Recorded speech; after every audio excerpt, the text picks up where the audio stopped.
Ladies and gentlemen, thanks so much for being with us today. It is the intersection of conservative ideas and reality. I want you to welcome farmer Ray Vester on the program. Ray is an 18-year member. He was on the plant board for a combination of 18 years, and he joins us now, Conduit News Radio. Ray, welcome, sir. Good morning, Paul. How are you today? I am doing well. I'm doing really well. So, Ray, I wanted to have you on because I've heard your story. I have heard your story and others like it on the program for a long time from several different people in different sources. And so where I want to start is let's start. I'll go over your resume. You were appointed by Governor Mike Huckabee, correct? Yes, sir. I served 5 terms under Governor Huckabee, and then when he finished out his terms, Governor Beebe was elected. His first 2 years, he didn't appoint me. I guess maybe I was a little too conservative for him, possibly, but he and I had a good relationship. But after my replacement didn't turn out too well, for the next 6 years, he appointed me to 3 terms. And then Governor Hutchinson appointed me to the last term I served, which came due a year ago, a little over a year ago. And you were not reappointed, correct? Yeah, I was the first time, and I served 2 years under him. But then after that, and after our battle in the legislature, he chose not to reappoint me. Okay. Why do you think that is? Well, you mentioned the battle. What battle? Tell us about the battle. All right. Governor Hutchinson, when I talked with him to get his approval of an appointment for those first 2 years under him, after that, I also visited with him, and he gave me that appointment about he was seeking a Secretary of Ag. And I was one of the 2 that I know of who interviewed with him. Mm-hmm. And I was kind of enlightened that day of the interview, as the first question he asked me is what I felt about the Department of Ag and how did it need to change. I said, well, it doesn't really need to change, I don't think. It was started with the purpose of promoting agriculture. And I said, Mr. Bell and Butch Calhoun, who were the previous 2 secretaries of Ag, and I said did an excellent job. They have promoted it. They've developed the farm to market aspect and program. He said, well, I just think it needs probably to be strengthened. And he said, on the plant board, he said, now I don't really understand how people are appointed. I said, well, there's 7 positions that you, the governor, appoints of your choice of the person, and that's the cotton farmer, the rice farmer, of which I was the representative, 2 farmers at large, the fertilizer and oilseed representative, and also about 2 years before they added a forage producer and a cattleman. And those 7 are yours to appoint. 2 are University of Arkansas professors that serve ex officio, and the other 9 are appointed by industry. And I said that's the way it was set up since 1917, as far as I can read and understand. Right. And his response to me, he said, well, I just don't think that's good. I really think the governor needs to appoint all the members to that so that he has people who serve him. And I didn't realize how impacting that statement would be to me in the coming months. But our conflict came over the fact he tried to... I learned one thing. When the Department of Ag was started, the legislation called for 3 employees. I really think the beginning budget was maybe around $300,000. And that was supposed to employ 3 individuals to promote agriculture. And I may not be exactly right on that number. Yeah. But I discovered one thing. The governor wanted it to be more than that.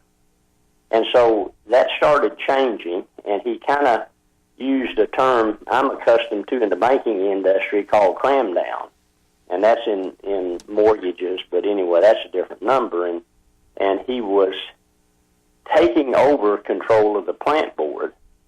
The plant board has been non-political since 1917. We went through 4, that I recall, massive epidemics in the state. The first one was in southwest Arkansas in Miller County, and the black fly infestation, which we today call buffalo gnats, was really devastating the cattle herds. And the plant board was asked to go take care of that problem, or went to take care of it. I don't even know if they were even asked. That's just their responsibility. And they went down there, and within 18 months had solved the problem. And 2 very important things that didn't have to happen.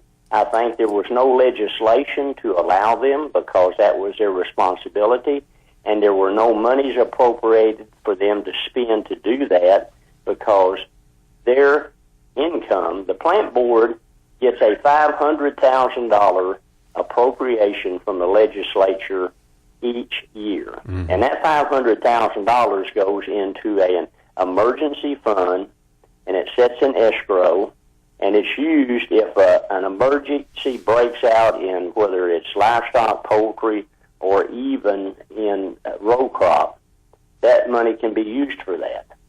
Well, the plant board's never used any of that money. It's always sat there and never been used, because the plant board, through its fee structure and through its testing and through its licensing and there's 11 divisions in it, creates enough income to take care of that problem.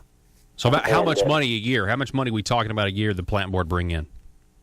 Well, I don't know how much a year, but our annual budget of its own money is $950,000 that is budgeted to spend each year. They never quite spend all of it, but it is enough money where we use actually no good. That includes salary of employees. Now, they're considered employees and are in the state retirement plan, but their salary is paid by industry, not by anyone.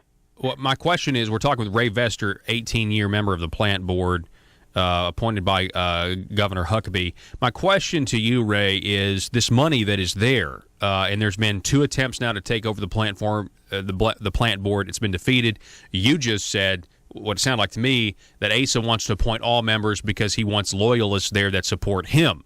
Instead of, right now, I think we have a pretty good operation where you have some from him and then others from industry, and people are kind of, agriculture is a big deal here in Arkansas. It certainly is our lifeblood, and it sounds like he wants it to be more centralized. Right now, it's more you can have people that actually can debate issues without fear of political repercussions. But do you think he wants that money? Do you think one of the reasons he's tried to take over the plant board is because he wants access and wants to be able to spend that money how he sees fit versus what the plant board wants to do with it? Most any situation in government or business or anything, all you have to do is look at the money. Yes, he desires to have that $950,000 annually in his coffers, and the battle we got into over the fact he was wanting to change the process from a number or a type 1 transfer to a type 4 transfer. And type 1 transfer, the money stays with the division that it comes to. Well, it's not even government money. Okay, that's the first thing, but it stays there. The type 4 is the fact that at the end of each year, the controlling agency, which in this part would have been the Secretary of Ag, sweeps that account empty. And they start over the next year. So go ahead. I want to ask you this. How much of him wanting to take over the plant board has to do with Monsanto, in your opinion? Well, I think it grew to be Monsanto also when he found out how powerful the plant board was and how we're, of the 50 states, that is the only state that has any non-political regulatory authority. Politics is blocked to a degree from coming in and affecting what we do. Every other state has lost that, and they've become politically controlled, and the governor speaks for everything. And that's the whole. That's Monsanto grew into the problem he wanted. I think he foresaw. He wanted to control the money. He wanted to control the board and tell the board what to do. And then Monsanto comes along, and we had met with Monsanto 50 times over the previous 5 years, explaining to them the whole time we weren't going to approve their product because they did not allow our scientists or any other ag scientists to test their product. And that's the basis we stood on, the fact we didn't allow it. So why have you heard anything? Why didn't they want to test the product? I understand Monsanto hadn't tested dicamba. Is that correct? But you guys wanted to test it and run it through maybe one of the universities or something. Is that accurate? Where am I wrong there? No, you're not wrong. That's what we always do. And pretty well every new chemical, every new process that is going to be sprayed and used in the state comes through our university scientists. And that was blocked by Monsanto. Late in this process, they finally brought us information where they had what they called independent studies by 4 different, it wasn't ag universities, 4 different testing companies. One was in New Mexico, one was in Alabama, I think one was in Illinois, and I don't remember the 4th one. And we looked at it, and they had done all these tests. But then when you get to the last page, the testing companies didn't develop the results of those tests. They didn't make a statement. That went to Monsanto, and Monsanto scientists interpreted what they had tested. So it still wasn't independent. And that was our biggest battle. And we told them, Talk about the financial incentive for Monsanto here. Okay, so if they have a dicamba resistant seed, right, and then dicamba is now, if it were to be used, right, there would be people in a position to where, well, we can't buy any other seed because if people are using dicamba, we've now got to buy their seed in order to stand up to the potential effects that a non-dicamba seed would die if dicamba was being used around the fields. Well, not only that, but any other agricultural product almost that is raised in our state. And that's exactly what's going on. 2 or 3 years ago, Monsanto was running an ad about their Extended Max soybeans, and they said once this is in the marketplace, in 3 years, we will control 93%. We will have 93% of the production. And I understand why they could make that ad, because they knew if Farmer A plants dicamba-resistant beans and he's surrounded by Farmer C, B, C, D, E, and F, because Farmer A is big, all of those farmers will have to plant the dicamba-resistant beans to keep their crop from being killed. Mm-hmm. I think we see that. If we allow dicamba to be sprayed, it's going to eliminate non-GMO seed. It's going to eliminate seed that is organic seed. It's going to attack. It's already been proven to attack the honeybee people here in the state. They have a big examination of what it's done to them listed out there. So you mean their honey crop has decreased when dicamba is sprayed? Is that what you're saying? Yes, sir, immensely. And the biggest thing it decreased from is the other in nature plants where bees get their nectar from is also being destroyed. And the other big thing, it's destroying timber. Dicamba is timber is very sensitive to dicamba. And a lot of the trees survived it this year because we had an extremely wet August that put tons and tons of water into the timber. And the only way you can possibly save something like that is over-irrigate. And we believe that's exactly what happened this Wow. year. But dicamba is an old product. It came into being in the 50s at the same time 2,4-D and 2,4,5-T came into being as a product to use as a herbicide. And I don't know if dicamba is a brother to those two products or a first cousin. But it's developed the same way, and it has the same effect. 2,4,5-T drifts a bunch. 2,4-D will drift a bunch. 2,4,5-T is the one they call Agent Orange. Yeah. And that can be devastating to most anything it touches. Dicamba is very similar in nature. I can't help it, but I have to ask this question. If this product's been around since the 50s, Yes. I mean, is it possible that someone sat around and said, you know what we need? We need to sell people the cure. We need to release something that is going to have a negative impact on the crops, but then we'll sell them the one thing that can survive this negative chemical.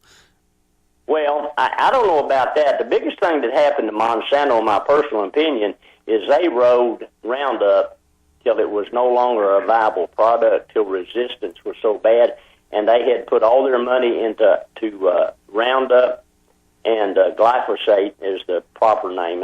I'm using farmer terminology, and they had nothing else. They hadn't invested in any other product, and they pulled this out of the closet because they didn't have any other option, and Liberty Link and these other groups were really hammering them. And with Monsanto, it's also the money. It's also the money. Have you ever protested as a member of the plant board? Again, you're not getting reappointed by ASA. Have you ever protested or questioned why Monsanto lobbyists are allowed in plant board meetings? Well, they're allowed. Well, they're scientists. We invited them in, and we have open meetings. No plant board meeting is closed to the public. If two of us meet for lunch, we can't tell anybody because that's considered a plant board meeting, and we have to invite the public to go eat lunch with us. That's how strict our regulation is. So you never raised any questions about a specific person or lobbyist being present? Well, we had an issue on the plant board when the governor appointed a farmer at large to a position as farmer at large, and he wasn't a farmer. He was an employee of Monsanto Chemical Company. And we battled that for a good while, complained, and after into the battle while, there was enough public pressure that person resigned, and he appointed another individual to take that position. But, that's... Okay, yeah, so I'd heard that one before, that there was a Monsanto employee appointed to an at-large farmer position, and that didn't make any sense, and I guess the legislature had tried to remedy that. What about who's replacing you? And the person that replaces you, Ray, on the plant board, do they have any connections to anybody else? No, not that I know of. He's a gentleman in Harrisburg, Arkansas, who is a rice farmer.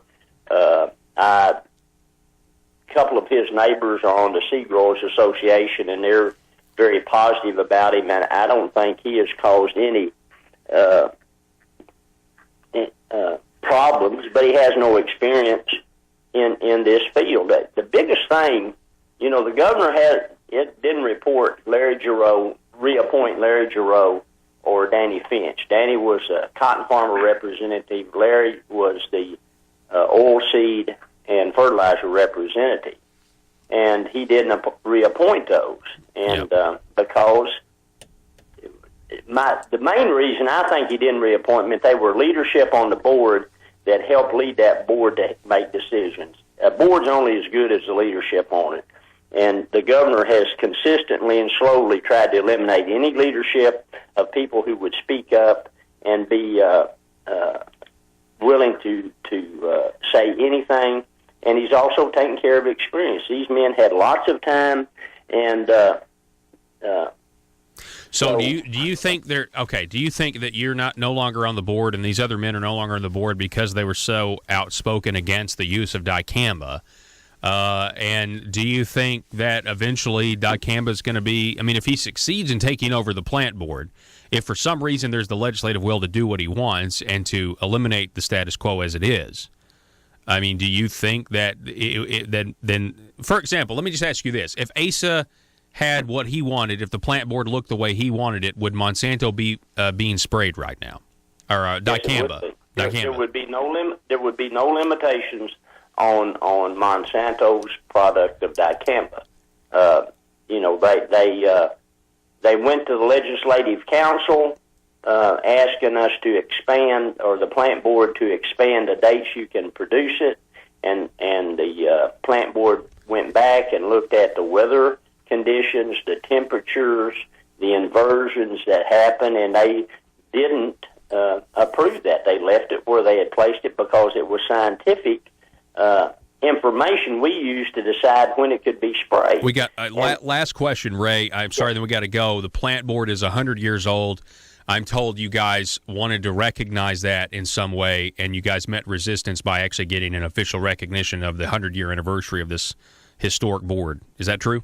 That's true, and at the same time, an edict came out. Any plant board employee that is going to speak at or attend a conference has to get the permission from the Secretary of Ag, who gets the permission from the governor, and has to write a 300-page essay for it when they get back, telling them what they learned.